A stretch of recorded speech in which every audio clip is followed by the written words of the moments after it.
ጤና ይስጥልን የተከበራችሁ ተመልካቾቻችን ከሀገሬ ቴሌቪዥን ሳምንታዊው የስፖርት ፕሮግራማችን ተጀምሯል። የተለያዩ ርዕሰ ጉዳዮች የምናነሳበት ሰዓት ላይ ተገኝተናል። ይገደብ አባይና ቃለ ስላሴ ካሳይ የተለያዩ ስፖርታዊ ጉዳዮችን ልንነግራችሁ ስቱዲዮ እንገኛለን። ቃል እንዴት ነህ ብያለሁ። ሁሉ ሰላም? ዛሬ በ9ኛ ሳምንት የተካሄዱ የእንግሊዝ ፕሪሚየር ሊግ ጨዋታዎች ነበሩ። በተወሰነ መልኩ እነሱን እናይና በተለይ ትኩረታችን የምናደርገው ማንቸስተር ዩናይትድ ነው። ያው እውን ማንቸስተር ዩናይትድ ቀጣይ ጨዋታዎቹን እንደዚሁ እንመለከታለን። ያለፉትን ደግሞ 3 ጨዋታዎች ምን ይመስሉ ነበረ?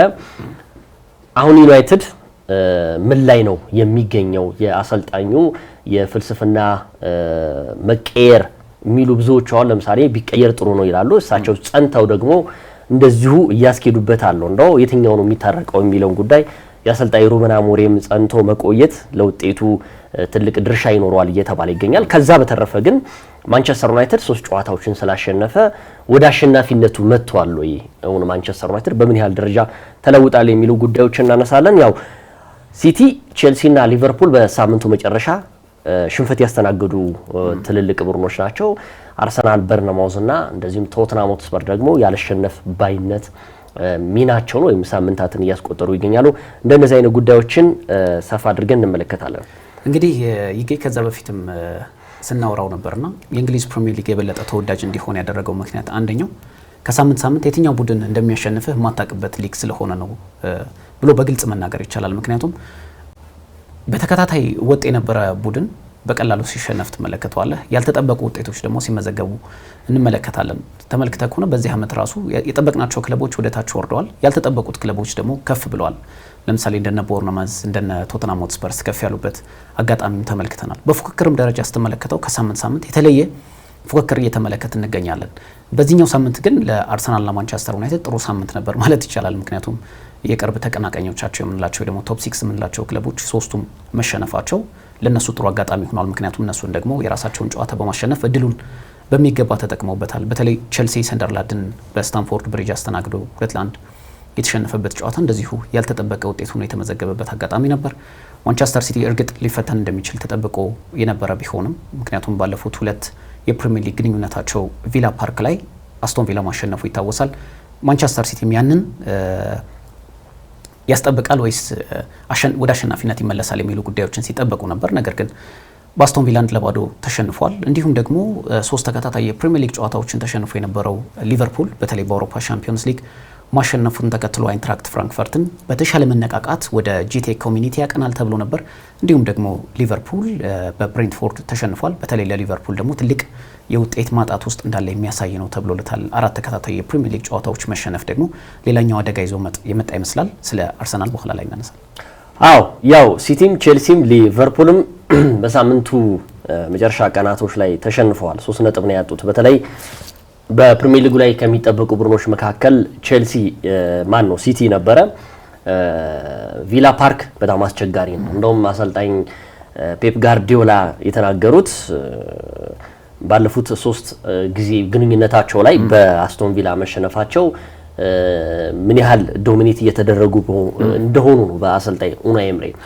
መለስ ሲሉ ደግሞ ያ ሜዳ ወይም ደግሞ ቪላ ፓርክ ለሲቲ ብቻ ሳይሆን ለብዙዎቹ የእንግሊዝ ፕሪሚየር ሊግ ክለቦች አስቸጋሪ ስታዲየም ነው ያሉት። ምንም ጥያቄ የለውም። ብዙዎቹ ወደ ቪላ ፓርክ ሄደው ተቸግረው ነው የሚመጡት።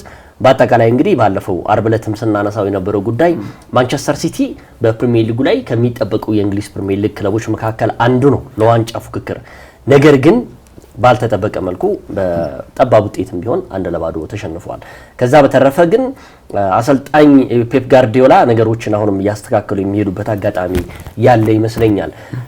ቼልሲን እናንሳ። ቼልሲ በዘንድሮ የውድድር ዓመት ላይ ወጥነት የጎደለው ቡድን ይመስለኛል። ይሸነፋል ስትል የሚያሸንፍ፣ አሸነፈ ደግሞ ስትል የሚሸነፍ ቡድን፣ አቻ እንኳ በእርግጠኝነት የማትናገርለት ቡድን ሆኗል። የትኛውም ቡድን ላይ ስታንፎርድ ብሪጅም ሆነ ከሜዳ ውጭ የሚያደርጋቸውን ጨዋታዎች የአሰልጣኝ ኢንዞ ማሬስካ ቡድን ትንሽ አስቸጋሪ የውድድር ዓመት ሊያሳልፉ ይችላሉ። ከዛ በተረፈ የተጫዋቾቻቸው የጉዳት በተለይ የአጥቂዎቻቸው በጉዳት መታመስ ለቼልሲ ትልቅ ዋጋ እያስከፈለው ይገኛል። ባለፈው ሊቨርፑልን አሸንፈው ትልቅ መነቃቃት ውስጥ ነበሩ።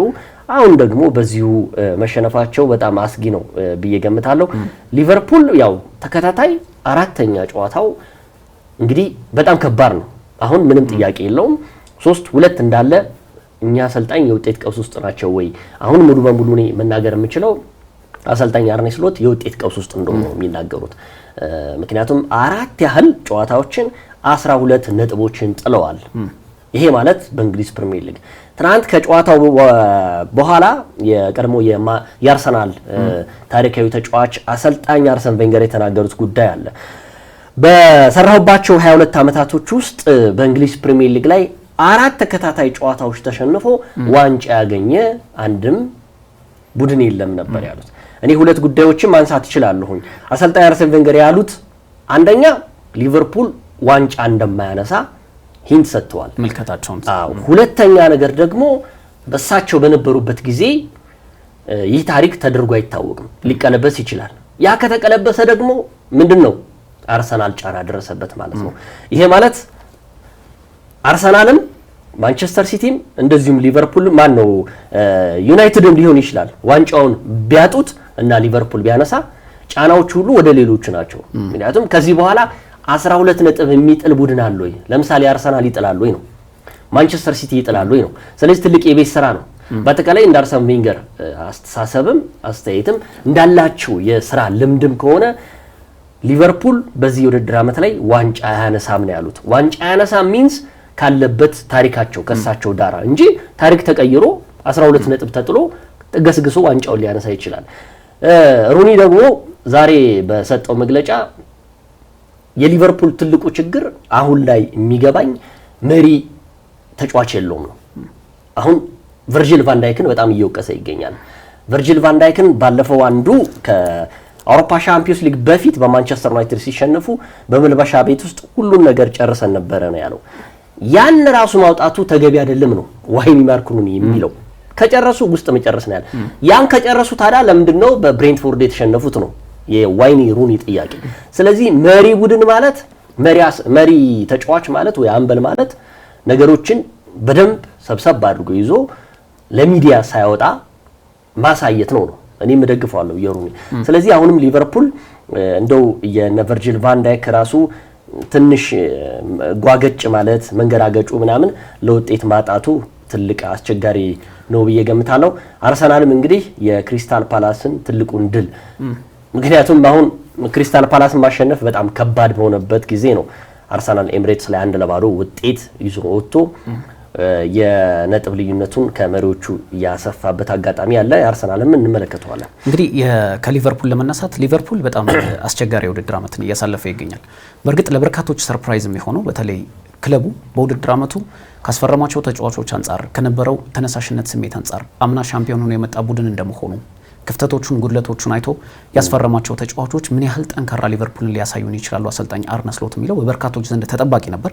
ግን በየትኛው መስፈርት 4 ተከታታይ ጨዋታዎች ይሸነፋል ተብሎ አልተጠበቀም። በእርግጥ በውድድር ዓመቱ የምጠብቃቸው ጨዋታዎች ሊኖሩ ይችላሉ ይሸነፋል ብለ የምታስባቸው፣ ግን በተከታታይ 4 መሸነፉ ለሊቨርፑል ያልተጠበቀ ነው፣ በትልቁም ያልተጠበቀ ነው። ምክንያቱም አምና እኮ በፕሪሚየር ሊጉ አጠቃላይ ውድድር እኮ 4 ጨዋታዎች ብቻ ነው የተሸነፈው። አሁን ገና በ9 ጨዋታዎች 4 ሽንፈቶች ገጥመውታል። ይህ ማለት ደግሞ ለአሰልጣኝ አርነ ስሎትና ለቀያዮቹ በጣም ትልቅ የውጤት ማጣት ብቻም ሳይሆን ትልቅ ስጋት ውስጥ እንደገቡ ማሳያም ይመስላል። በመሪነት ያለው ዌይን ሩኒ ብዙ ላልስማማበት ይችላል። ምክንያቱም ሞሳላ፣ ቨርጂል ቫን ዳይክ የመሳሰሉ ትልልቅ ተጫዋቾች ቢኖሩም ወቅታዊ አቋማቸው ቡድናቸው ዝቅ ሲል እነሱም አብረው ዝቅ የሚሉበት እድል ሊኖር ይችላል የሚለው ነገር በትልቁ ደረጃ ማንሳት እንችላለን። ግን አሰልጣኝ አርነ ስሎት ቡድኑን በሚገባ አዋቅረውታል ወይስ የቡድኑን ሚዛን በሚገባ ጠብቀውታል ወይ የሚለው ነገር በትልቅ ደረጃ ላይ ማንሳት የሚገባንም ነጥብ ይመስላል። አሁን ሊቨርፑል ከ4 ሳምንታት በፊት በ5 ነጥቦች የፕሪሚየር ሊግ ልዩነት ሲመራ የነበረ ክለብ ነው።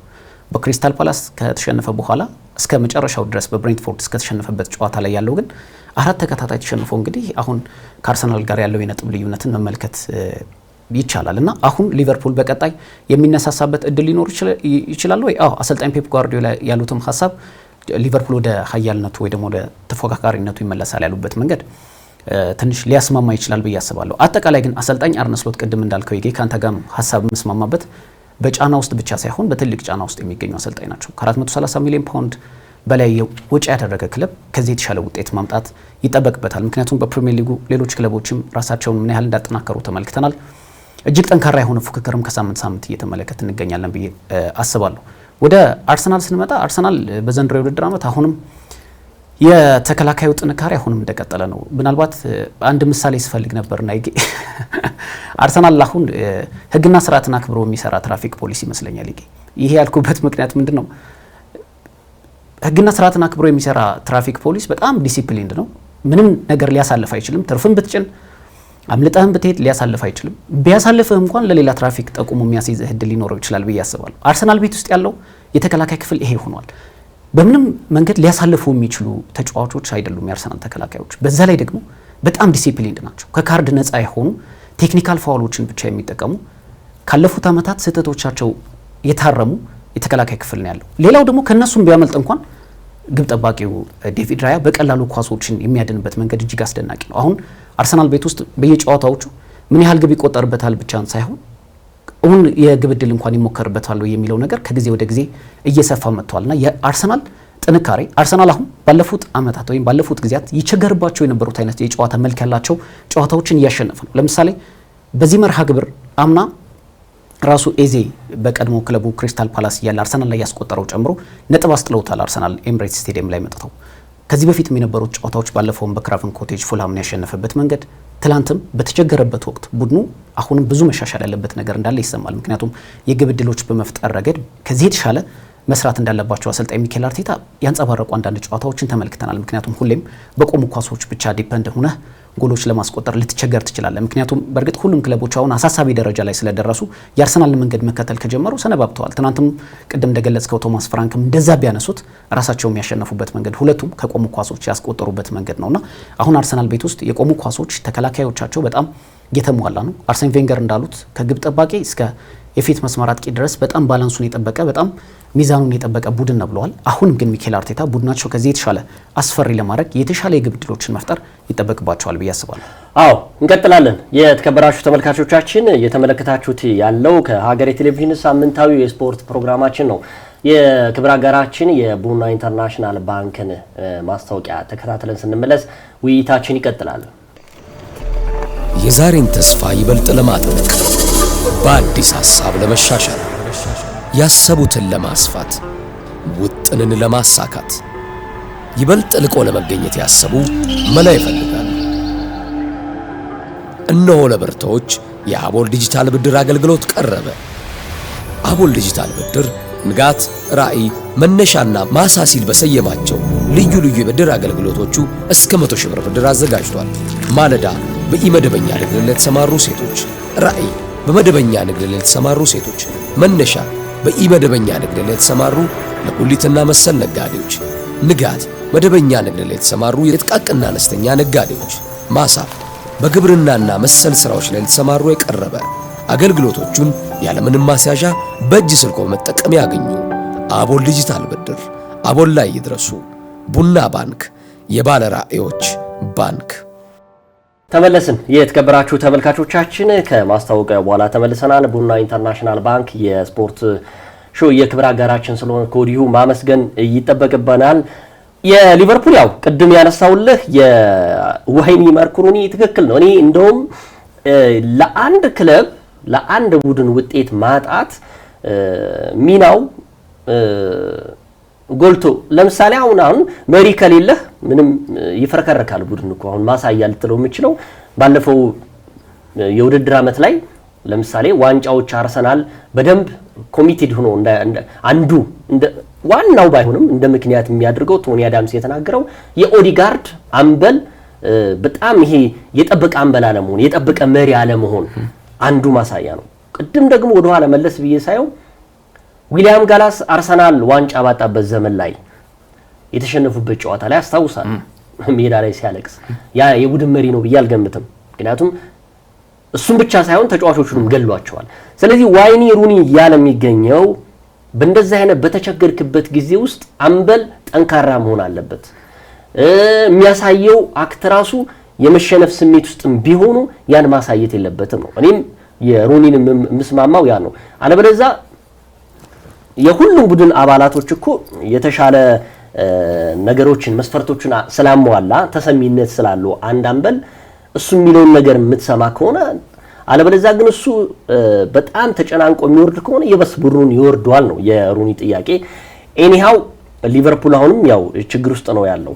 ወደ አርሰናል ስንሄድ እኔ አርሰናልን አሁን ከባድ ነው ከዚህ በኋላ መናገር አስቸጋሪ ነው። ምክንያቱም ባለፈው አርብ ዕለትም በደንብ አንስተው ስናወራበት ነበር የተከላካዩ ቦታ በጣም ጥብቅ መሆኑ ወፍ እንኳን እንዳይገባ የሚከላከል ትልቅ ቡድን ነው። እውነት ለመናገር እኔ የማንንም ቡድን ደጋፊ ላስደስት የማንንም ቡድን ደጋፊ ላሳዘን አይደለም፣ ግን ሪያሊቲው ነው፣ ቁጥራዊ መረጃዎች ነው። በዘንድሮ የውድድር ዓመት ላይ አርሰናል ካስቆጠራቸው ጎሎች ውስጥ 11ዱ ከቆሙ ኳሶች የተቆጠሩ ነው። ትናንት ኤቨሬጅ ኢዜ ካስቆጠረው ጭምር።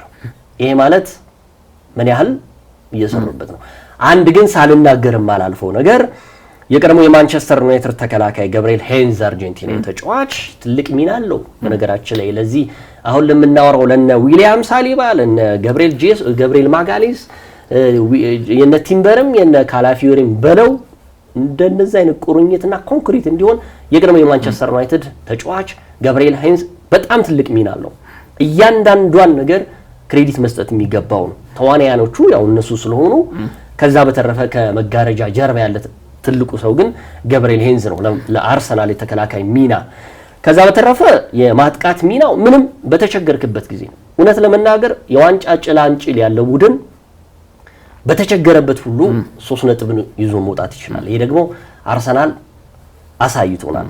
ምክንያቱም የገጠመው ለታላላቆቹ ቡድኖች እጅግ አስቸጋሪ የሆነውን የኦሊቨር ግላስነርን ቡድን ክሪስታል ፓላስን ነው 3 ነጥብ ይዞ ወጥቶ የመጀመሪያዎቹ 20 እና 25 ደቂቃዎች በጣም ተቸግረው ነበር። ክሪስታል ፓላስ አርሰናል እየወጣ ዶሚኔት አድርጎት ነበር። ከዛ በተረፈ ግን ባገኘው አጋጣሚ ጎል አስቆጥሮ 3 ነጥብ ይዞ መውጣቱ ለአርሰናል ትልቅ ነገር ነው። አሁን የኔ ጥያቄ አርሰናል አሁን እንግዲህ ከተከታዩ በርነማውዝ የ4 ነጥብ ልዩነት አለ። እንግዲህ ዋናዎቹ የምንላቸው ደግሞ 6 7 ምናምን ነጥቦች አሉ እየወረዱ ነው። አሁን ሰንደርላንድ፣ ቶተንሃምና በርነማውዝ የዚህ የማራቶኑን ውድድር እስከመጨረሻው ያደርጉታል ብዬ አልገምትም። እነ ሲቲም እነ ሊቨርፑል የሚነሳሉ ብዬ ስለምገምት ነው። ይሄን አጋጣሚ ግን አርሰናል መጠቀም አለበት። እያንዳንዷን ነጥብ ቀጣዮቹ ውስጥ የትኞቹ ጨዋታ ነው የሚሉት በጣም ለአርሰናል የሚነሱ ጉዳዮች ናቸው። ወደ ዋና ጉዳያችን እንለፍ። ዛሬ ማንቸስተር ዩናይትድ በውድድር ዓመቱ ለተከታታይ 3ኛ ጊዜ ማሸነፍ ችሏል። ለአሰልጣኝ ሩበን አሞሪምም ትልቅ ክብር ነው ይሄ ለእሳቸው። ዩናይትድ እንግዲህ 4 ጎሎች ሲያስቆጥር 2 ጎሎች ተቆጥሮበታል። ብዙ ነገር መሻሻል ያለበት ቡድን ነው።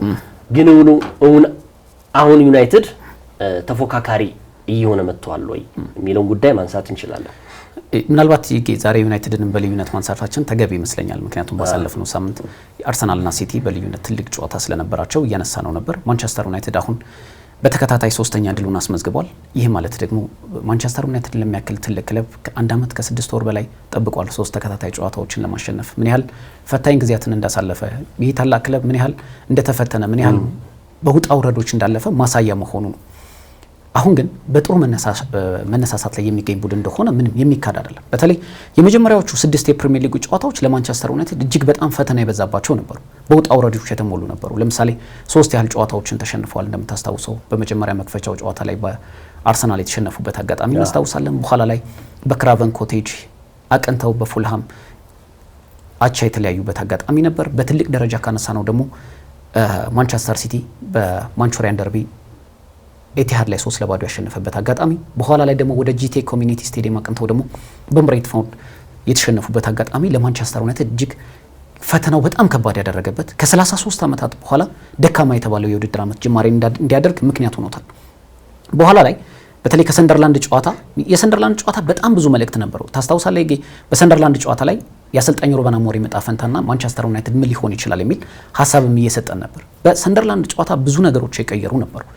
በዛን ሰሞን አሰልጣኝ ሩበን አሞሪም ትልቅ ጫና ውስጥ የገቡበት ጊዜ ነበር። ነገር ግን ሰር ጂም ራትክሊፍ ዋስትና በሚመስል መልኩ ትልቅ ድጋፍ ሰጧቸው።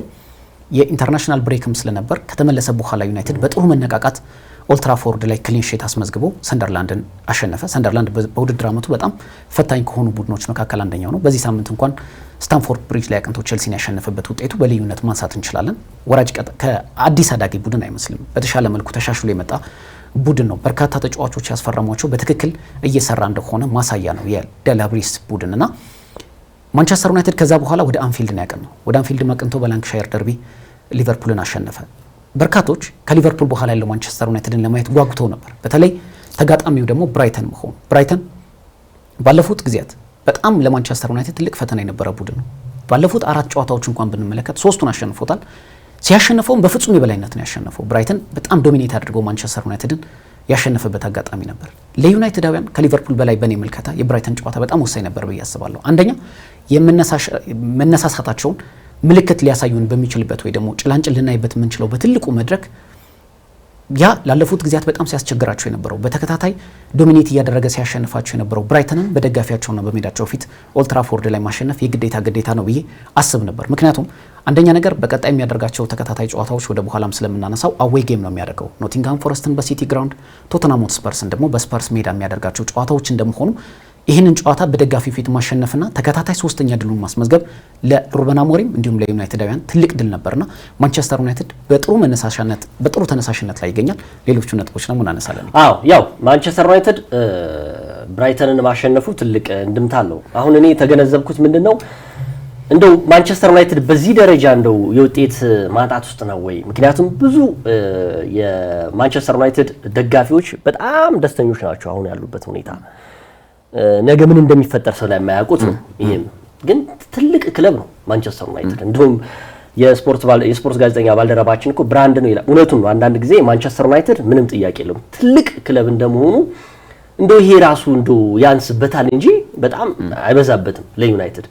ግን አሁንም ፍራቻ አለ በዩናይትድ ውስጥ። ይሄ ሩበን አሞሪም አስቀጥለው የሚሄድ ለዩናይትድ ዘንድሮ በውድድር ዓመቱ መጀመሪያ ላይ እኮ ማንቸስተር ዩናይትድ ቢያንስ በአውሮፓ ትልልቅ ፉክክሮች ውስጥ እንዲገባ ነው። ሻምፒዮንስ ሊግም እንደው የዩሮፓ ሊግም እንደው ይግባ ዋና ታርጌቱ ነው። አሁን እየመጣ ነው። በነገራችን ላይ ከአርሰናል ያለው ነጥብ እኮ ሩቅ አይደለም፣ 6 ነጥብ ነው መጥቷል። አሁን ከማንቸስተር ሲቲ ጋር እኩል 16 ነጥብ ይዘው ነው አሁንም የተቀመጡት። የጎል ክፍያ ስላለበት ነው። ማንቸስተር ዩናይትድ አንድ ጎል ነው ንጹህ ጎል ያለው። ሲቲ 10 ጎሎች ስላስቆጠረ ነው እንጂ ከዛሳ ከነ ሰንደርላንድ ቶተንሃም ጋር ያለው ነጥብ ራሱ እኮ የ3 ነጥብ ነው። ስለዚህ ነገሮች አሁንም ወደ ከፍ እያለ የመጣበት አጋጣሚ ነው። ከሰንደርላንዱ ጨዋታ በኋላ ተከታታይ 3 ጨዋታዎች አሸንፈዋል አሰልጣኝ ሩበን አሞሪም። ይሄ ማለት 2 ተከታታይ ሲያሸንፉ በአሰልጣኝነት ዘመናቸው በኦልትራፎርድ ላይ ታሪክ ሆኖላቸው ተቀምጧል። ከዛ በላይ ደግሞ አሰልጣኝ ኤሪክ ቴን ሃግ በነበሩበት ባለፈው የካቲት ወር ላይ በተከታታይ 3 ጨዋታዎችን ካሸነፉ በኋላ ነው 2024 የውድድር ዓመት ላይ ከዛ በኋላ ነው እኚህ አሰልጣኝ ይሄን ይደገሙ። ስለዚህ ጥሩ መንፈስ ነው የተጫዋቾች። አሁን የብሪያን ሚምቤምቦ የኩንሃና እንደዚሁም ደግሞ የፊት መስመር አጥቂው የቤንጃሚን ሼሽኮ ኬሚስትሪ ለአሰልጣኙ እየሰራ ይመስለኛል። ሞክረውታል ባለፈውም በሆነ አጋጣሚ ምናልባት የጫና መብዛት የነዚህን ተጫዋቾች እንደው እንደ በፊቱ አለመሆን በተለይ የሼሽኮና የብራያን ሚምቤሞና የኩንሃ በእንግሊዝ ፕሪሚየር ሊግ ላይ ደምቀው መታየታቸው እዚህኛው ላይ የሁሉም ጫና መፈጠር እንደ በፊቱ ላይ አድርጋቸው ይችል ነበር። እውነት ለመናገር አሁን ነገሮች ጭላንጭል ይታያል። ዩናይትድ ጥሩ ስሜት ውስጥ እየገባ ነው። የተጫዋቾች መንፈስ ያሰልጣኙ እንደውም ከሊቨርፑል ድል በኋላ አርብ ዕለት በሰጡት አሰልጣኙ አንድ መግለጫ ላይ ደስታው ይብቃን፣ የሊቨርፑል ሳምንቱ ሙሉ ተደስተውበታል። ላንክሻየር ደርቢ ነው ያሸነፉበት ስሜት ምናምን ከሜዳቸው ተጉዘው ነው ያሸነፉት። እሱ በተጫዋቾቹም በደጋፊዎቹም ያለው ስሜት ኦቨር ሆኗል ደስታው ሲሉ ነበር አሰልጣኝ ሩበን አሞሪም። ልክ ናቸው። ይሄ የበሰለ የአሰልጣኝ አስተያየት ይመስለኛል። በፊት እንደሚያደርጉት አልነበረ። ስለዚህ አንዱ ከሜዳ ውጭም ያሉት ነገሮችን ማኔጅ ማድረግ፣ ሜዳ ውስጥም ደግሞ ማኔጅ ማድረግ ስራቸው ስኬቱ እየታየ ነው የአሰልጣኝ ሩበን አሞሪም ብዬ ገምታለሁ። ከዛ በተረፈ እንግዲህ ዩናይትድ አሁን ላይ ከረጅም ጊዜ በኋላ አዎንታዊ እድገት እያሳየ መጥቷል። ከባለፉት 3 ጨዋታዎች ላይ ማንቸስተር ዩናይትድ እንዲሁ 3 ነጥብ ብቻ አይደለም ይዞ የሚወጣ ያለው ከጨዋታ ብልጫ ጋር ነገሮችን አሁን ማስተካከል ያለበት ጉዳይ አለ። ጎል እያስቆጠረ በሄደበት ጊዜ ዩናይትድ ደግሞ ጎል እየተቆጠረበት ነው የመጣው። እውነት ለመናገር 3-2 ያ ጨዋታ ሆኖ ቢሆን 4-3 ሆኖ ቢሆን ያ ጨዋታ ከባድ ነው እንደዚህ አይነት ነገሮች። ስለዚህ ዩናይትድ አሁንም ጎል እየተቆጠረበት ነው። ትልቅ የቤት ስራ በተከላካዩ ቦታ ላይ ተሰጥቷቸዋል ብዬ ገምታለሁ። የፊት መስመሩ ጎል እያስቆጠረለት ነው የተረጋጋው። በአጠቃላይ ቲያትር ኦፍ ድሪምስም እንደው ካሪንግተንም ጥሩ ንፋስ እየነፈሰ ይመስለኛል አሰልጣኝ ሩበን አሞሪም። ወደ ኋላ ግን ስንመለስ እኛ አሰልጣኝ ባለፉት 3 ጨዋታዎች ላይ የራሳቸውን ፍልስፍና ይዘው መጥተዋል። ፍልስፍናቸውን አጽንተው ስለመጡ ነው ጨዋታውን የቀየሩት ወይም ደግሞ 3 ነጥብ ይዘው እየወጡት ባለፉት 9 ነጥቦችን ይዘው እንግዲህ ደረጃቸውን ከፍ አድርጓል። ያ ነው ወይስ ደግሞ ከኢንተርናሽናል ብሬክ በኋላ እፎይታ አግኝተው አሰላስሎ በመምጣታቸው ነው የሚለው ደግሞ እስኪ እንፈትሸዋለን እሱን ጨዋታ።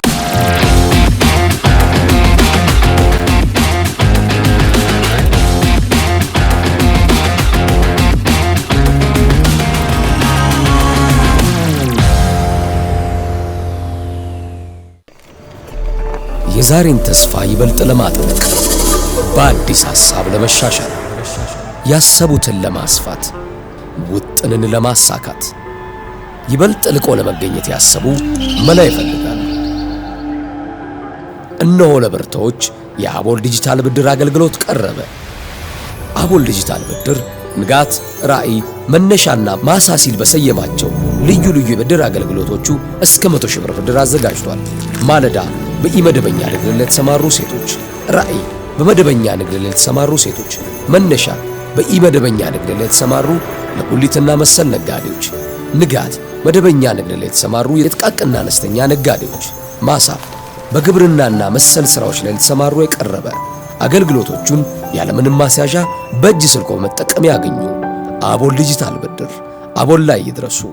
ቡና ባንክ፣ የባለ ራዕዮች ባንክ። ቢጌ ከዚህ በፊት በተደጋጋሚ አሰልጣኝ ሩበን አሞሪም ያጫወት መንገድን ከተቹ ሰዎች መካከል አንደኛው እኔ ነኝ ብዬ አስባለሁ። ግን ትልቁ ችግሩ ምንድነው መሰለኝ? የኛ አሰልጣኝ ያጫወት መንገዳቸው ወይ ደግሞ ስልታቸው ወይ ዘይቤያቸው አይደለም ትልቁ ችግሩ። ያ ውጤት ካላመጣ ነው ችግሩ። አሁን ተግባራዊ ባደረጉበት በተደጋጋሚ ጊዜ ውጤት ካላመጣ አሰልጣኙ መጠየቃቸው አይቀርም። ምክንያቱም በተደጋጋሚ አንስተናል።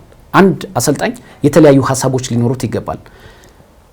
የተቃራኒ ተጋጣሚ ቡድን ጠንካራና ደካማ ጎን በለየ መልኩ አሰላለፎችን ይዞ መቅረብ አለበት ብለን በተደጋጋሚ እናነሳለን። አሰልጣኙ ይህ ነው የሚያዋጣኝ ሲስተሙን ከመቀየር ወይ ደግሞ አሰላለፉን ከመቀየር እኔ ከቦታው ብነሳ መርጣለሁ፣ በዛ ላይ ደግሞ ችግሩ የሲስተሙ አይደለም በሚል በራሳቸው ኮንፊደንስ ቀጥለዋል። አሁን አሰልጣኝ ሩበን አሞሪም የሚያጫወት መንገዳቸው እንደ ትልቅ ጥያቄ እየተነሳባቸው አይደለም፣ ምክንያቱም ውጤት እያመጣ ነው። ትልቁ ችግራቸው አሰልጣኙ የሚገቡት ምንድነው? ይህ እሳቸው ያመኑበት ሐሳብ ውጤት ካላመጣ ግን ትልቅ ተጠያቂ ይሆናሉ ብዬ አስባለሁ። ስለዚህ አሁን ተጫዋቾቹ ላይ ያለው መነሳሳት ቀላል የሚባል አይደለም። ምክንያቱም ተጫዋቾች ማንቸስተር ዩናይትድን መለያ ለብሰ መጫወት ማለት ምን ያህል በስነ ልቦና ረገድ ትልቅ ጫና እንዳለው ግልጽ ነው። ለምሳሌ ብራያን ቤሞን ብንለው ማቲያስ ኩኛም በጣም ትንሽ ከሚባል ክለብ የመጡ ተጫዋቾች ናቸው፣ ግን በፕሪሚየር ሊግ ራሳቸውን ያሳዩ ተጫዋቾች መሆናቸው ደግሞ በቀላሉ የፕሪሚየር ሊጉን ኢንተንሲቲ ፉክክር እንዲረዱ አድርጓቸዋል። ለምሳሌ ኩኛ በውድድር ዓመቱ 20 ጎሎችን ያስቆጠረ ተጫዋች ነው በፕሪሚየር ሊጉ ብቻ። ይህ ደግሞ አስደናቂ የውድድር ዓመትን ላሳለፈ ተጫዋች አጀማመሩ ትንሽ እንኳን ቀዝቀዝ ቢል ምን ያህል ጫና ሊደርስበት እንደሚችል መገመት ቀላል ነው። ግን የሁለቱም ተጫዋቾች ከዚህ በፊትም እንዳልነው ዩናይትድ ከዚህ በፊት ተጫዋች ሲያስፈርም የነበረው ባልተጠና መልኩ ከሌሎች ሊጎች ከሚያመጣ ይልቅ በጥሩ ዋጋ ፕሪሚየር ሊጉን የሚያውቁ ተጫዋቾችን ማምጣቱ ትልቅ አድቫንቴጅ አለው ብለን ስናነሳ የነበረውም ለዛ ነው። ለምሳሌ ከመጡ ተጫዋቾች ውስጥ በጥሩ መልኩ የተዋህዱት ሁለቱ ከፕሪሚየር ሊጉ የመጡ ተጫዋቾች መሆናቸው ለዚህ ማሳያ ነው። ሌላው በብራይተን ጨዋታ ላይ አራቱም ፈራሚዎች ለመጀመሪያ ጊዜ ተሰልፈው ነው የተጫወቱት። ሴን ላመንስም፣ ቤንጃሚን ሴስኮም፣ ብራያን ቤሞ፣ ማቲያስ ኩኛም ለመጀመሪያ ጊዜ ነው የተሰለፉት። አጠቃላይ የክረምቱ አራት ፈራሚዎች በጥሩ መልኩ ፐርፎርም አድርገዋል ብዬ አስባለሁ። ሌላው በማንቸስተር ዩናይትድ ምናልባት ጥሩ መሻሻሎች ያሉ ይመስለኛል። በተከላካይ ክፍሉ ላይ ተመልክተ ከሆነ በ6 የመጀመሪያ ፕሪሚየር ሊግ ጨዋታዎች ዩናይትድ 11 ጎሎች ነው የተቆጠረበት።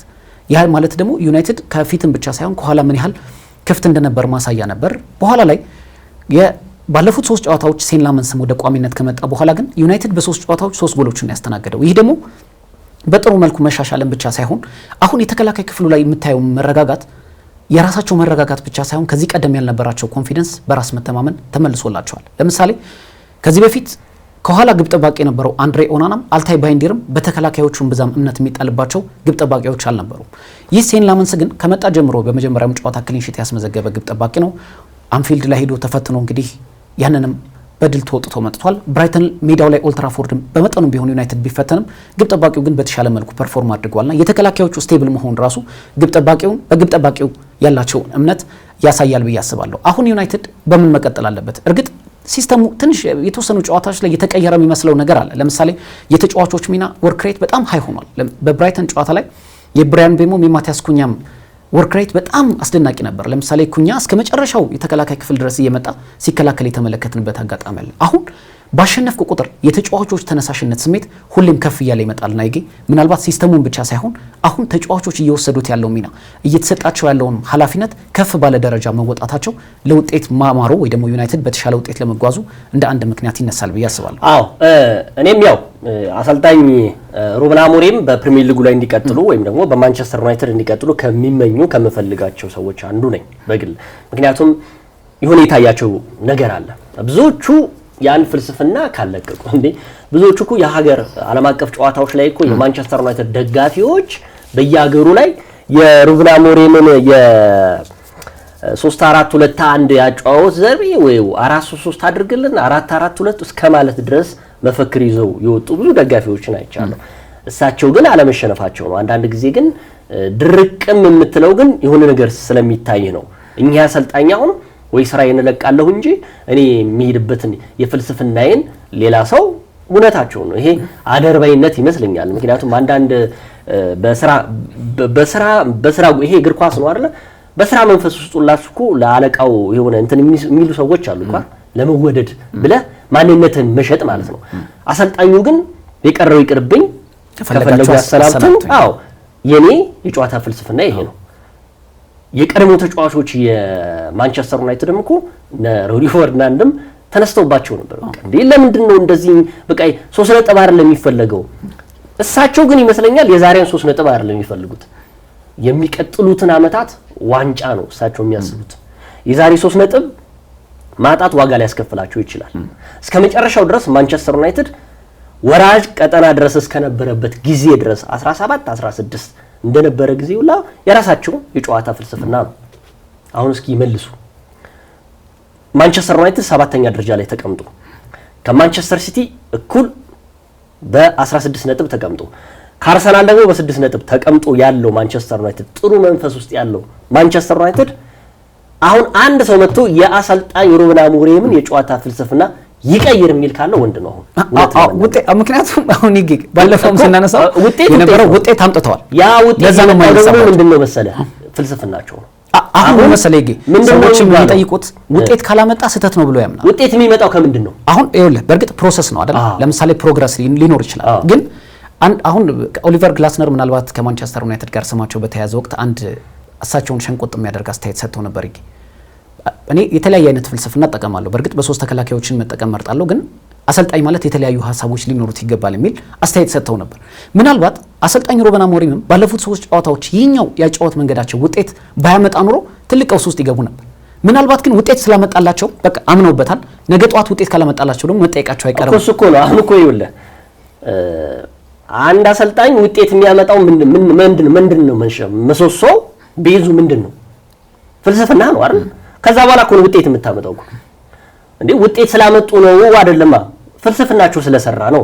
የአሰልጣኝ ሩበን አሞሪም በቃ ይሳቸው አሁን እያደረጉ ያሉት ፍልስፍናቸው እየሰራ ነው። እንዴ ባለፈውም እኮ ብዙ ጊዜ ተናግረናል እኮ አንድ ተማሪ የሆነ አዲስ ነገር ይዘለት መተህ እንዲለማመደው አድርገህ 3 ወር 4 ወር እያለማመድከው ካልቻለ የራሱ ጥፋት ነው እንጂ ያስተማሩ አይደለም ነው። ባለፈውም እኮ ያወራንለት ነበር።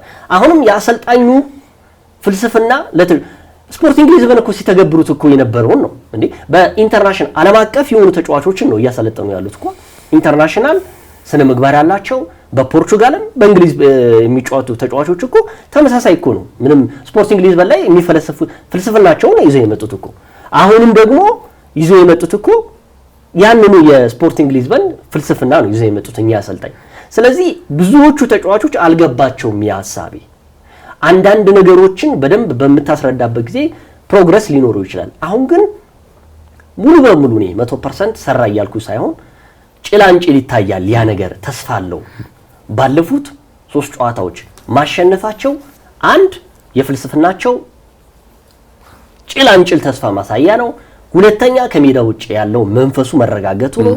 እንደ ሶስተኛ አድርጌ የማየው ደግሞ የተጫዋቾቹ ዲሲፕሊን ነው።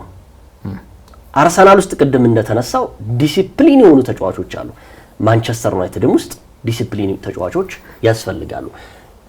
ትልቅ ለማንቸስተር ዩናይትድ ግን እኔ ትንሽ እማፍርበት ልበለው አላቅም ለቃሉ ከሳምንት እስከ ሳምንት ቢያንስ አንድ ጨዋታ እየተጫወተ በሳምንቱ አጋማሽ ጨዋታ ውስጥ ምንም ያህል ጨዋታ የሌለው ቡድን አንድ ቀን ለመጫወት ይሄን ያህል መቸገር የለበትም ማለት እችላለሁ። ምክንያቱም ክሪስታል ፓላስን፣ አስቶን ቪላን፣ ኒውካስትልን፣ ቶትንሃምን ኢቭን አርሰናል ሲቲና ሊቨርፑል በሳምንቱ አጋማሽ ተጫውተዋል። ተጋጣሚዎቻችሁ እነዚህ ናቸው። ሌላ ሀገር ሄደው ብዙ ተጉዘው ነው የሚጫወቱት። ማንቸስተር ዩናይትድ ግን እዛው ቁጭ ብሎ ነው የትሬኒንግ እያደረገ ምናምን እያደረገ የሚገኘው ይበላ እየተጣና አላልኩም እና ያን ነገር ቢያንስ የጨዋታ በሳምንት አንድ ቀን ነው የሚያደርጉት። መቸገራቸው አድቫንቴጁ በጣም ሰፊ ነው። ምክንያቱም እረፍት ያገኛሉ። ልክ ነው። ምንም አይነት የአውሮፓ የውድድር መድረክ ጨዋታ የለውም። ትንሽ ቡድኖች የሚያደርጉትን ነው ማንቸስተር ዩናይትድ እያደረገ ይሄ ትንሽ መስተካከል ያለበት ነገር ይመስለኛል። ከዛ በተረፈ ግን ቅድም ዩናይትድ የመጀመሪያዎቹ ሳምንታት ላይ ብዙ ጎሎች የሚቆጠርበት ቡድን ነው። እየተሻሻለ መጥቷል። ምንም ችግር የለም። ግን ያን ጊዜ ደግሞ መጥፎ በነበረበት ጊዜ ነው። ጥሩ ስትሆን ደግሞ ግብ መቀነስ አለበት። 4-2 መሸነፍ 2 ለምን ገባብኝ ማለት አለበት። ከዛ በተረፈ አሁን ትናንት 2 የተቆጠሩት ለዩናይትድ አግባብ ናቸው ብዬ አልገምትም ከብራይተን ጋር የነበሩት። ከዛ በተረፈ ጎል ማስቆጠሩ ሳይሆን ጎል እንዳይቆጠርበት ማድረግ ነው። በእርግጠኝነት ያ ጎል ባይቆጠረበት እኮ ከሲቲ ጋር የግብ ዕድሉ እየጠበበለት ይመጣ ነበር። ስለዚህ ዩናይትድ አሁንም ምንም ጥያቄ የለውም ጥሩ መነሳሻ ውስጥ ነው የሚገኘው ብዬ አስባለሁ። እንግዲህ ምናልባት ይሄንን ስናገር የማንቸስተር ዩናይትድ ደጋፊዎች ላይስማሙ ይችላሉ። ግን ዩናይትድ መፎካከር ያለበት አሁን ለቶፕ 4 ብቻ መሆን አለበት ብዬ አላምንም። ዩናይትድ ቤት ውስጥ እርግጥ ፕሮሰስ ነው ያለው፣ ገና በሂደት ውስጥ ያለ ቡድን ነው። ብዙ መሻሻል የሚገባው ቡድን እንደሆነ ይታወቃል። ግን የማንቸስተር ዩናይትድ የአሸናፊነት ስነ ልቦናን ለመላበስ ፕሮሰስ ያስፈልገዋል የሚል እምነት የለኝም። ዩናይትድ ታሪኩ ብቻ ምን ያህል ትልቅ እንደሆነ ይታወቃል። ስለዚህ እነዚህ ተጫዋቾች የማንቸስተር ዩናይትድ ትልቅነት ተረድተው ማሰብ ያለባቸው ትልቁን ጫፍ ነው ብዬ አስባለሁ። በስብስብ ደረጃ ከሌሎች ቡድኖች ከነ ቦርንመዝ የሚያንስ ማንቸስተር ዩናይትድ የለም፣ ከነ ቶተንሃም ሆትስፐርስ የሚያንስ ማንቸስተር ዩናይትድ የለም። በእርግጥ በልዩነት ልናነሳቸው የምንችለው እንደነ አርሰናል፣ ሊቨርፑል፣ ሲቲ በልዩነት የተሻለ ስኳድ አላቸው ብለን ልናነሳ እንችላለን። ግን እነሱ በደረጃው ከፍ ብለው በአውሮፓ መድረክ ለመሳተፍ እየተወዳደሩ እስከሆኑ ድረስ ማንቸስተር ዩናይትድ አሁን ባለው ተነሳሽነት የሚቀጥል ከሆነ አሁን ባለው የአሸናፊነት ስነ ልቦና መንፈስ የሚቀጥል ከሆነ ማሰብ ያለበት ትልቁን ታርጌት ነው ብዬ አስባለሁ። ሌላው ለዋንጫ በተፎካከርክ ጊዜ የዋንጫውን እድል እንኳን ብታጣ ለቶፕ 4 የምትወዳደርበትን መድረክ የማግኘት እድል ሰፊ ይሆናል ብዬ አስባለሁ። ሌላው ማንቸስተር ዩናይትድ በጥሩ የዝውውር መስኮት ምናልባት አሁን እየተቃረበም ስለሆነ የአማካዩን ክፍል ሊያጠናክር የሚችል ተጫዋች ለአሰልጣኝ ሩበን አሞሪም ሊያስፈርሙላቸው ይገባል ባይ ነኝ። ሌሎቹ የፈረሙት ተጫዋቾች በሲስተምም ደረጃ ከተመለከት ነው ከቡድኑ ጋር በጥሩ መልኩ መዋሃድ የሚችሉ ተጫዋቾች ናቸው። ስለዚህ የአማካይ ክፍሉን ለማጠናከር ማንቸስተር ዩናይትድ ምናልባት በሌሎቹ ክለቦች ባሉበት ደረጃ ልክ ለመፎካከር አንድ ጤነኛ የሚባል ዘመናዊ የ6 ቁጥር አማካይ ቢያስፈርሙ ምናልባት ለማንቸስተር ዩናይትድ ትልቅ እድል ሊኖረው ይችላል ብዬ አስባለሁ። አሰልጣኝ ሩበን አሞሪም አሁን በክረምቱ የዝውውር መስኮት ለማስፈረም ትልቅ ፍላጎት ከነበራቸው ቦታዎች መካከል የአማካይ ስፍራ ተጫዋች እንደነበር ይታወሳል። አሁን ማንቸስተር ዩናይትድ በጥሩ ፕሮግረስ ላይ እንዳለ የሚታይ ከሆነ እዚህ ቡድን ውስጥ የተሻለ ተጫዋቾች ወይ ደግሞ የተሻለ ተጫዋች እዚህ ቡድን ውስጥ አድም የምታደርግ ከሆነ ዩናይትድን በተሻለ መልኩ ተፎካካሪ ማድረግ ይቻላል ብዬ አስባለሁ። አሁን ዩናይትድ በቀጣይ ትልልቅ ጨዋታዎች አሏቸው። ትልልቅ ጨዋታዎች የምንላቸው በፕሪሚየር ሊጉ ቀደም አንስተናል። ለየትኛውም ክለብ የትኛው ቡድን እንደሚያስጥለው ምንም አይነት ማረጋገጫ የለውም። ስለዚህ በቀጣይ 2 ወሳኝ ጨዋታዎች ይኖራቸዋል ብዬ አስባለሁ። እነዚህ ጨዋታዎች አዌይ ጌም መሆናቸው፣ ሁለተኛ ነገር ደግሞ አሁን ካሉበት የፕሪሚየር ሊግ ደረጃ አንጻር ማሸነፍ ግዴታ ሊሆንባቸው የሚችሉ ጨዋታዎች ናቸው። ኖቲንግሃም ፎረስትን በሲቲ ግራውንድ እንዲሁም ቶተንሃም ሆትስፐርስም ቅድም እንዳልነው በስፐርስ ሜዳ ላይ የሚደረጉ ስለሆኑ አሁን አሰልጣኝ ሩበን አሞሪም ወደዛ አስከፊው ጊዜ እንዳንመለስ መፍራት አለብን ሲሉ ተናግረው ነበር ከጨዋታው በኋላ። ያ ማለት ምን ያህል እንደተሰቃዩ ምን ያህል ማንቸስተር ዩናይትድ በአስከፊ ሂደቶች እንዳለፈ ማሳያ ነው። ስለዚህ አሁን አንድ ጨዋታ ባሸነፍክ ቁጥር 2 ጨዋታ ባሸነፍክ ቁጥር ደረጃ ምን ያህል ከፍ ሊል እንደሚችል በማንቸስተር ዩናይትድ መመልከት ይችላል። ከጥቂት ሳምንታት በፊት ከ10ኛ ከወገብ በታች የነበረ ቡድን አሁን ከፍ ብሎ ከአርሰናል ከመሪው አርሰናል በ6 ነጥቦች ርቆ የተቀመጠ ቡድን ነው። ሌላው አሁን ማንቸስተር ዩናይትድ በምን አይነት መንገድ ተጫወተ የሚለው እኔ ብዙ የሚያስጨንቅ ጉዳይ ነው ብዬ አላምንም። ዩናይትድ የሚያስፈልገው አሁን በየትኛውም ሁኔታ 3 ነጥብ ማግኘት ነው። 3 ነጥብ እያገኘ እያሸነፍክ ግን ችግሮችን ማስተካከል ይቻላል። ለምሳሌ አሁን ፖሴሽናል ፉትቦል እየተጫወተ አይደለም ወይም ኳስ በደንብ የሚይዝ ቡድን አልሰሩም ተብሎ አሰልጣኝ ሩበን አሞሪም አንዳንዴ ይነሳባቸዋል። ለዛም ነው በብራይተን ጎሎች የተቆጠሩባቸው። እንደዛ እየመሩ ግን ኳሶችን በደንብ እግራቸው ላይ ማቆየት ቢችሉ ኑሮ ከዚህ በላይ ዶሚኔት ማድረግ ይችሉ ነበር ብሎ በርካቶች ያነሳሉ። ግን አሁን ዩናይትድ የሚያስፈልገው ከመጣበት ሂደት አንጻር ማንቸስተር ዩናይትድ ካስከፊው ጉዞ አንጻር አሁን 3 ነጥብ ማሳካት ብቻ በየጨዋታዎቹ ያስፈልገዋል። ከ3 ጨዋታዎቹ ማግስት ግን ለምሳሌ ቅድምም እንዳነሳው ይጌ የተከላካይ ክፍሉ ግብ ሊቆጠርበት አይገባም።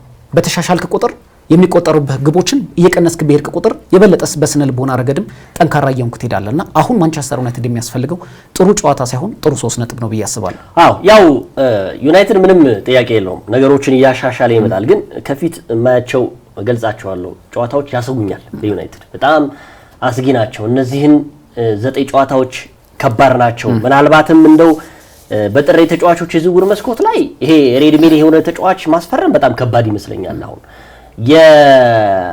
የማን ነው መሀል ሜዳ ላይ የካዜሜሮ እየተሻሻለ መምጣት እንኳን ለማንቸስተር ዩናይትድ እና ለብራዚል ብሔራዊ ቡድን ያስመርጧል እየተባለ ይገኛል። እንደ ልምድም ስላለው የተጫዋች ነገሮችን ነው። ከዛ በተረፈ ግን ዩናይትድ የሚቀጥሉትን 9 ጨዋታዎች ከ9ኙ 5ቱን ከሜዳ ውጭ ነው የሚያደርገው። እነዚህ 9 ጨዋታዎች ደግሞ ቢያንስ 2ቱ ኖርማል ሊሆኑ ይችላሉ። 7ቱ ግን በጣም አስጊ ናቸው። ለምሳሌ ኖቲንጋም ፎረስት በሜዳው በጣም ከባድ ቡድን ነው። አሁን ጫና ውስጥ ቢገኝ ወራጅ ቀጠና ያለ ቡድን ሻንዳይዝ ይዘውታል። በጣም የሚከላከል ቡድን ነው የሚሰሩት በእርግጠኝነት። ኤቨርተንም በርንሌይንም የሚያሳዩን ታላቅ አሰልጣኝ የሚባሉት እኛ አሰልጣኝ ኤቨርተንም ላይ በጣም የሚከላከል ቡድን ዘግቶ የሚጫወት ነው። ስለዚህ ያችን 3 ነጥብ ላለማጣት ብለው ይሄን ነገር ሊያደርጉ ይችላሉ። ቶትንሃም የቶማስ ፍራንኮ ቡድን ቶትንሃም አሁን ላይ ነገሮችን ከአርሰናል እየኮረጀ የመጣ ቡድን ይመስለኛል። የቆሙ ኳሶችን እየተጠቀሙ ጎል እያስቆጠሩ ነው። እንደውም በቀደምት ያሉት ትናንትና ከጨዋታው በኋላ አርሰናል የቆሙ ኳሶችን እየተጠቀመ ዋንጫው ሊበላ ነው በቃ ወሳቸው ራሱ። ስለዚህ ወይዘው የቆሙ ኳሶች አድናቂ ናቸው። ብሬንትፎርድም እያሉ በቆሙ ኳስ ምን ያህል ትልልቅ ክለቦች እንዳሰቃዩ ይታወቃል። ትናንትም አሁን ጎል ያስቆጠሩ 2 ጎሎች የተቆጠሩት ያ መሆኑ ቶትንሃም በጣም አስፈሪ ቡድን ነው ለዩናይትድ። ቀጣይ ኤቨርተን ነው። ኤቨርተንን ከሜዳው ኦልድ ትራፎርድ ላይ ነው የሚጋብዘው። ዴቪድ ሞይስም አስቸጋሪ ቡድን ነው የሰሩት። ስለዚህ የዩናይትድ ቀጣዮች ጨዋታ ከዛስ ክሪስታል ፓላስን ነው የሚገጥመው ማንቸስተር ዩናይትድ። አርሰናልን ትናንት ምን ያህል እንዳስቸገሩ አይተናል። በመቀጠል ዌስትሃምን ኦልድ ትራፎርድ ላይ ነው። ነገር ግን እንደው አንጻራዊ ልትለው ትችላለህ። የኑኖ ስፒሪቶ ሳንቶ ቡድን ጫና ውስጥ ቢኖሩም ተሻሽለው ከመጡ ደግሞ ለዩናይትድ ከባድ ነው ብዬ ገምታለሁ። ወልቭስን ልትሰጠው ትችላለህ ለዩናይትድ ከሜዳ ውጭ ቢሆንም። በርንማውዝ ከባድ ቡድን ነው ለዩናይትድ ኦልድ ትራፎርድ ላይ ቢሆንም። ከዛ አስቶን ቪላ እና ኒውካስል ዩናይትድ ነው የሚገጥመው። እነዚህ የ8ኛና የ9ኛ ሳምንት ጨዋታዎች ማለት ከቀጣዮቹ 9-8 ጨዋታዎች ለዩናይትድ በጣም ከባድ ነው የሚሆኑት። ስለዚህ አሁን ካነሳናቸው 9 ጨዋታዎች 3 ነጥቦችን ምን ያህል ይሰበስባል የሚለው ወደፊት የምናየው ይመስለኛል። በአጠቃላይ ዛሬ በልዩነት እንግዲህ የአርሰናልንም የዩናይትድንም በደንብ ሰፋ አድርገን ተመልክተናል። በልዩነት ግን የማንቸስተር ዩናይትድን ተመለከትን። የተከበራችሁ ተመልካቾቻችን ሳምንታዊ ስፖርት ፕሮግራማችን ይህን ይመስል ነበር። ከመላው ስቱዲዮ ባለሙያዎች ጋር ይገደባባይና ቃለ ስላሴ ካሳ አብረናችሁ ቆየን። ሳምንት በሌላ ጉዳይ እንመለሳለን። እስከ ሳምንት መልካም ሳምንት ይሁንላችሁ። የዛሬን ተስፋ ይበልጥ ለማጥበቅ በአዲስ ሐሳብ ለመሻሻል ያሰቡትን ለማስፋት ውጥንን ለማሳካት ይበልጥ ልቆ ለመገኘት ያሰቡ መላ ይፈልጋሉ። እነሆ ለበርታዎች የአቦል ዲጂታል ብድር አገልግሎት ቀረበ። አቦል ዲጂታል ብድር ንጋት፣ ራዕይ፣ መነሻና ማሳ ሲል በሰየማቸው ልዩ ልዩ የብድር አገልግሎቶቹ እስከ 100 ሺህ ብር ብድር አዘጋጅቷል። ማለዳ በኢመደበኛ ንግድ ላይ የተሰማሩ ሴቶች፣ ራዕይ በመደበኛ ንግድ ላይ የተሰማሩ ሴቶች፣ መነሻ በኢመደበኛ ንግድ ላይ የተሰማሩ ለጉሊትና መሰል ነጋዴዎች፣ ንጋት መደበኛ ንግድ ላይ የተሰማሩ የጥቃቅንና አነስተኛ ነጋዴዎች፣ ማሳ በግብርናና መሰል ስራዎች ላይ የተሰማሩ የቀረበ አገልግሎቶቹን ያለምንም ማስያዣ በእጅ ስልኮ መጠቀም ያገኙ። አቦል ዲጂታል ብድር፣ አቦል ላይ ይድረሱ። ቡና ባንክ፣ የባለ ራዕዮች ባንክ።